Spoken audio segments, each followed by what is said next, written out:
Weddings. A beautiful ceremony where two people decide that they love each other so much that they want nothing more than to spend the rest of their lives with each other. And they accomplish this task by forcing friends and relatives to watch them make out in a field. Then they also sign a legally binding contract that states if one of them decides to give up on the whole love each other forever shtick, then the other person in turn will own them for the rest of their lives. Also, there's cake. Weddings suck, dude. They just do. They just suck. From the altar to the seats, everyone there just kind of wishes they were doing literally anything else. So let me try and explain my personal reasons for why I hate weddings without sounding like a lonely neckbeard who's just angry at the world for not loving him. I'm not an incel, I promise. I just have a lot of gripes with the wedding industry.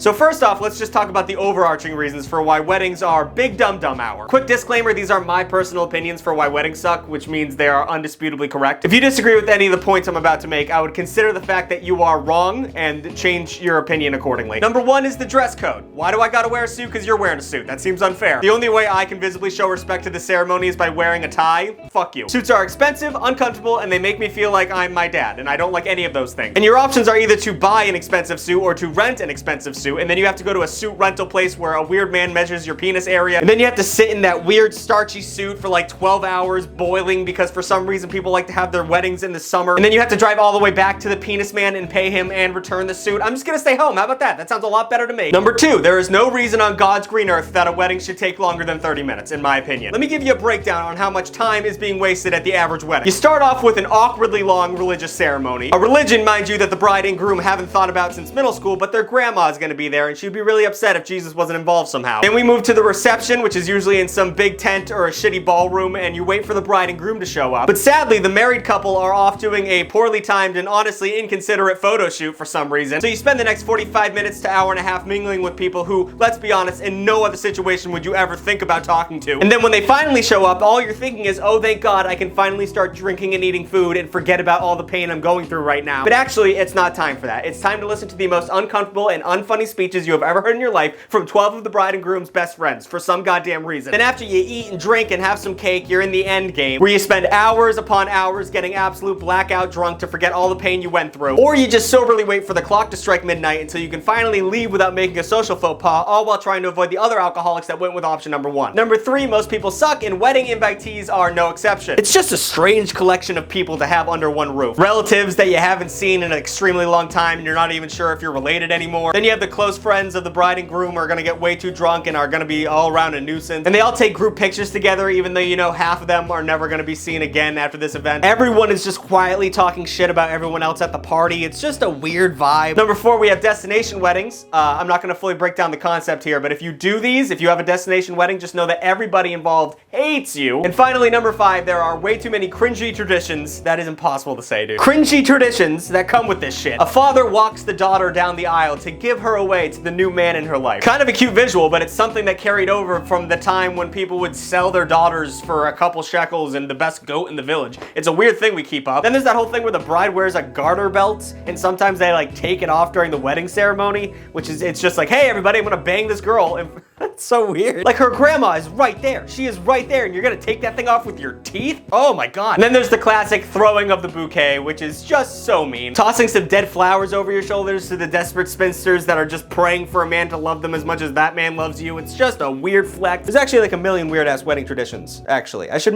probably make this its own segment.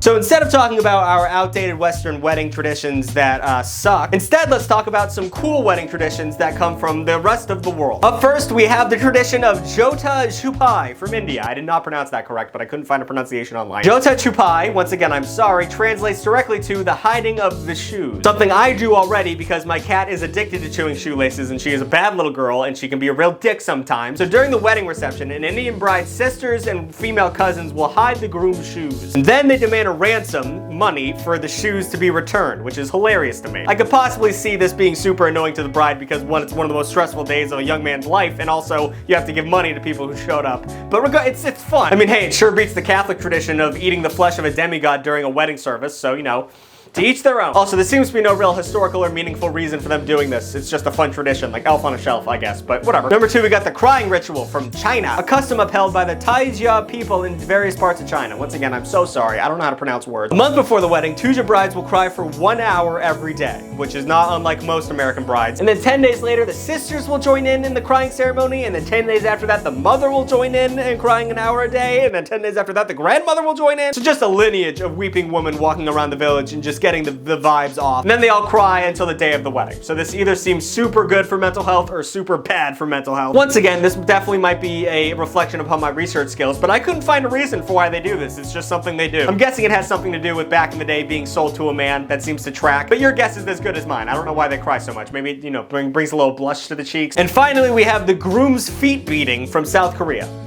Did I read that right? Okay, yes I did. Okay, but don't worry. It's kind of a fun, lighthearted beating rather than an act of torture. Kind of like when your little brother takes the Player 1 controller. It also says here that it is most definitely not a fetish thing, which seems odd and out of place. But I'll take it at face value and continue on. So after the ceremony, the groom's friends and family grab him, tie his feet together, and just start beating the shit out of the bottom of his seat with like a stick, a belt, or a dried fish.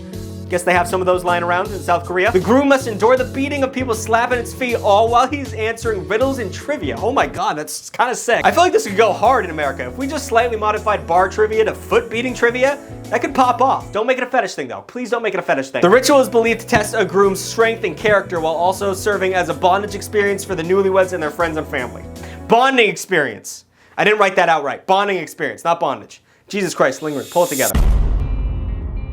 So now I just wanted to explain for the rest of the video how much of a scam weddings are. I will only be focusing on the financial problems that come with having a wedding in the first place. I'm not gonna be delving into what happens after a wedding because, you know, with divorce and, you know, signing a wedding contract is probably one of the worst things you can do from a logistics standpoint, because then I just sound like a 50-year-old man who just bought a yacht. But the wedding industry is known for jacking up the prices on your big day, even though whatever item you purchase is way less expensive than any other situation. So with all that being said, it's time to play America's favorite game show, Guess That Obscene Price. I will never not do this bit. Let's compare the price of wedding party favors to their normal counterparts and see just how much the bride and groom are getting screwed. Up first, we have the venue. So let's say you and the boys wanted to have a night out, but you're afraid of women and loud noises. So you decide to rent out an entire reception area so you and the boys can mill about and talk about things like sports and once again how scary women are. Well, on average, you'd be spending about $3,500 to have a whole night of tomfoolery to yourself. Not the cheapest way to spend your time, but let's say you and one of the bros decided to get married that night. Well, if you accidentally let one of the venue owners know that little fact, that would be a huge fucking mistake. The average venue price, once it becomes a wedding venue price, shoots up to, any guesses? $11,200. Just for the name. Just for saying the word wedding, you have a reverse discount of 220%. And who said love is free? Okay. Next up, we have the wedding photographer. Hey gang, just wanted to chime in real quick. During this segment, I keep saying wedding photographer instead of photographer. I'm putting an extra R in there for some fucking reason, and it's making me go crazy during this editing process. So I apologize in advance you have to deal with this, but I'm just a moron. A necessity for any bride and groom who wants to document Uncle Ricky getting so drunk he pisses on the wall next to the sign-in book. Now, for any normal event, like a kid's birthday party or a recircumcision, an average event photographer will only cost you about $1,000 for 4 hours. Now replace the word event with wedding, and you can magically make the word second appear before the word mortgage, because the average wedding photographer actually costs between $8,000 and $12,000 for a night of capturing the magic. Holy shit. And yes, I would say they do a little bit more than the average event photographer because the margin of error is a lot smaller, and also they kind of help out planning everything, but I don't know. Are they using one of those cameras that they have in Harry Potter where it captures the soul of a human being? Because that's the only way I can imagine spending $12,000. I'm gonna speed round these next items because I'm slowly giving up on the concept of eternal love. Live wedding band on average costs about $4,000, and they're not going to be good, so don't worry about that. Wedding florist, $2,400, but flowers are weirdly expensive in general, so I'll give that one a pass. Wedding event planner is only $2,000 on average, which is great because you don't have to spend that much money for somebody to tell you how to spend your money. Wedding dress is $2,000 as well, which makes sense because it's not just a white dress. Average wedding cake is about $500, which is dope because just a sheet cake at Market Basket costs $30, so you just know you're getting fucked. Can't forget about sending out wedding invitations. I forgot that would cost you money, and it costs you a lot. It's like $500 for all those stamps and stationery, I guess. And then there's catering, which is about $75 per person. So up to you how much debt you want to go into to feed your in-laws, something that they're going to eventually complain about. And then there's all this shit, which whatever the fuck. So for a 100-person wedding, on average, we're looking at $42,550. For one day. An entire college career you could have for one day you're spending. You could buy a brand new 2023 Toyota Tacoma, something that's gonna outlive you, it's gonna outlive me, it's definitely gonna outlive this shitty marriage. You could purchase this whole car for this one stupid event that boils down to the statement, thanks for letting me bang your daughter. Ugh. New videos every Saturday. Also, go stream, what the fuck is the song? Never Wasted by Alvin Flames. That's a good song. It's made by my friend. And he's not paying me to say this. And he's probably he's never gonna find out I do this. It's not on the internet. But it's a good fucking song. I use it in my videos sometimes. Anyway, goodbye.